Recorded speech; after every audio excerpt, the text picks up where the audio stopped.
Nous sommes la moyenne des personnes que nous fréquentons. Avec Génération Do It Yourself, je vous propose de rencontrer ensemble des entrepreneurs, sportifs ou artistes qui vont littéralement faire exploser notre moyenne.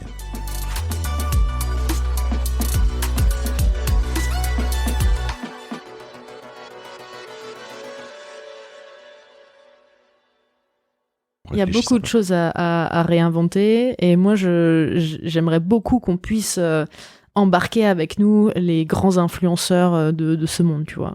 Je cite souvent cet exemple, mais si Kim Kardashian un jour dit finalement mon jet ça me va plus, mon SUV ça me va plus, je vais prendre le vélo aujourd'hui, on se rend pas compte de l'impact que ça pourrait avoir, tu vois.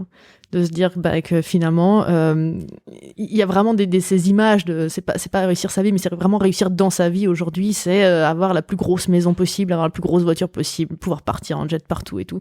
Et si demain ces personnes là qui ont les clés du cool, qui ont les clés de ce qui est à la mode, arrivent à changer et à dire ce qui est à la mode maintenant, ça va être de mon petit potager, ça va être de prendre le vélo, ça va être d'émettre moins parce que c'est cool d'en parler, rien que ça, tu vois.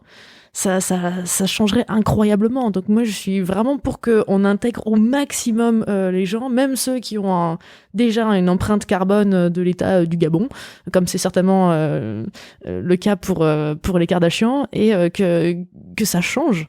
Mais que ça change dans la bonne humeur, que ça change un peu dans la désirabilité. En fait, rendre ça désirable, en fait. Et c'est pour ça qu'avec Gringotte, on essaye de... Tu vois, on n'a pas voulu... En fait, il existe déjà des acteurs un peu plus traditionnels qui font les choses très bien, qui sont des banques, pour le coup, ou des établissements de paiement qui investissent dans du vert, dans du social, qui sont là depuis les années 80, et qui font les choses très bien. Sauf que, t'as l'air surpris parce que tu dois peut-être pas les connaître du tout, et c'est tout le problème, en fait.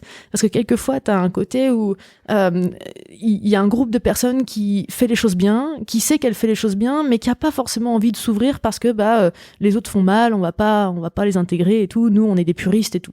Et c'est un peu la malédiction de ce truc un peu écolo, c'est que il faut accueillir tout le monde même si tout le monde n'est pas parfait. Et donc ces établissements qui sont là depuis du coup 40 ans, ils ont assez peu d'utilisateurs par rapport à leur âge. Et du coup, la logique, elle est simple. Plus on sera, plus on aura d'impact.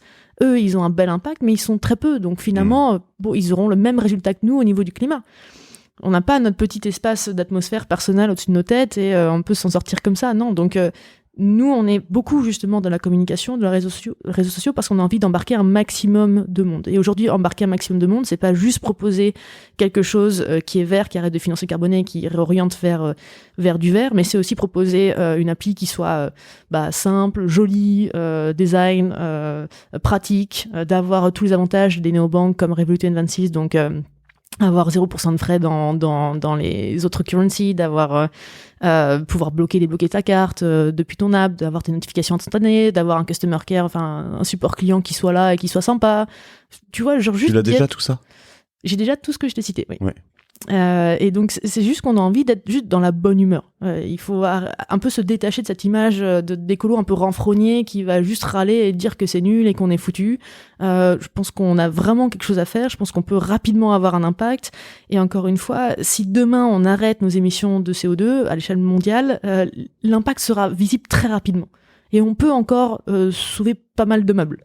Donc on peut le faire et nous on essaye vraiment de ramener les meilleurs des deux mondes avec pour une génération qui a été biberonnée justement à de la tech, à des applis très sympas et tout, avoir ce côté-là et puis en même temps avoir le côté impact et dans le tout essayer d'éduquer un maximum, de vulgariser et via des vidéos qui sont un peu drôles sur les réseaux et tout ça.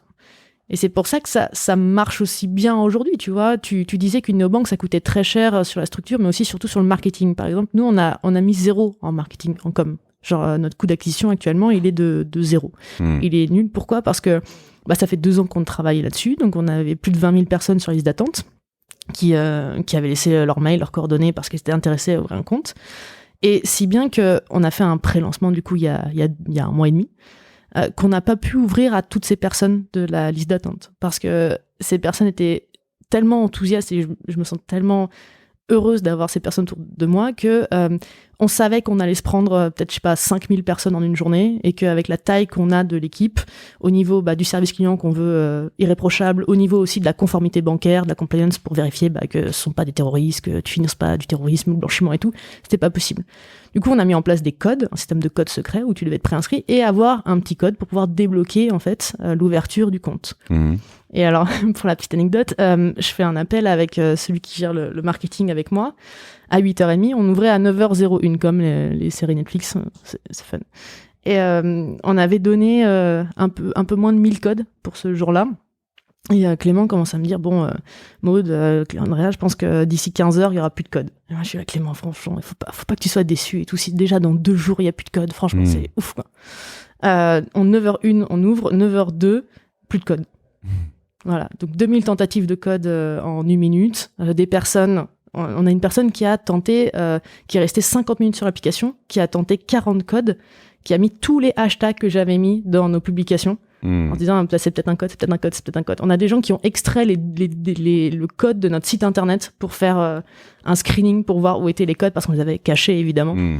Donc tu vois, je pense qu'on va au-delà de juste le côté mission, évidemment, est très important, mais on essaye de donner une énergie qui est un peu sympa. Et qui aujourd'hui est très... Enfin, les gens sont hyper réceptifs et beaucoup parlent de nous, tu vois, mais dans le sens nous, Gringot, nous chez Gringot, s'approprient complètement le projet. Ça, c'est cool. C'est cool.